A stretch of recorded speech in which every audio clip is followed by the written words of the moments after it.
দুঃসময়ে বাংলাদেশের হাল ধরায় প্রধান উপদেষ্টা ডক্টর মোহাম্মদ ইউনূসের ভূয়সী প্রশংসা করলেন সংযুক্ত আরব আমিরাতের স্বাস্থ্যমন্ত্রী আব্দুল রহমান বিন আল ওয়াইস। স্থানীয় সময় বৃহস্পতিবার দুবাইয়ে ওয়ার্ল্ড গভর্নমেন্ট সামিটের ফাঁকে ডক্টর ইউনূসের সঙ্গে দেখা করেন আরব আমিরাতের স্বাস্থ্যমন্ত্রী। দেশটির গুরুত্বপূর্ণ সম্মেলনে যোগ দেওয়ার জন্য প্রধান উপদেষ্টাকে ধন্যবাদ জানান তিনি। এ সময় বাংলাদেশ ও আমিরাতের মধ্যে সম্পর্ক আরও গভীর হবে বলে আশা প্রকাশ করেন আল ওয়াইস।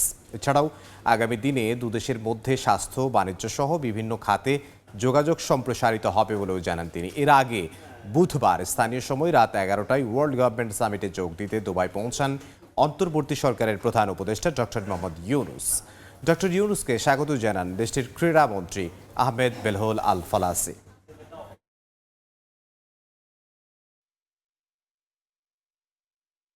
ইউএইর সাথে আমাদের সম্পর্ক যাতে আরো ডিপার হয় সেই জন্যই মিটিংগুলো হচ্ছে।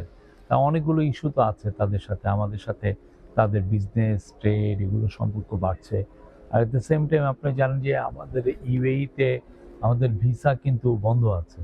তো স্যার চেষ্টা করবেন যে এই বিষয়টা নিয়ে রেজ করতে এবং এই বিষয় নিয়ে কথা হবে। কমিউনিটির সাথে মিটিং তো আছেই। এবারের ওয়ার্ল্ড গভর্নমেন্ট সামিটের মূল অ্যাট্রাকশন হচ্ছেন প্রফেসর ইউনূস। উনি কথা বললেন। আর আপনি জানেন ওয়ার্ল্ড গভর্নমেন্ট সামিট ভারতের প্রায় এক যুগের বেশি সময় ধরে হচ্ছে, প্রতি বছরই হয় এবং এটা ইনক্রিজিংলি অনেক ওয়ার্ল্ডের টপ লিডারদেরকে অ্যাট্রাক্ট করছে।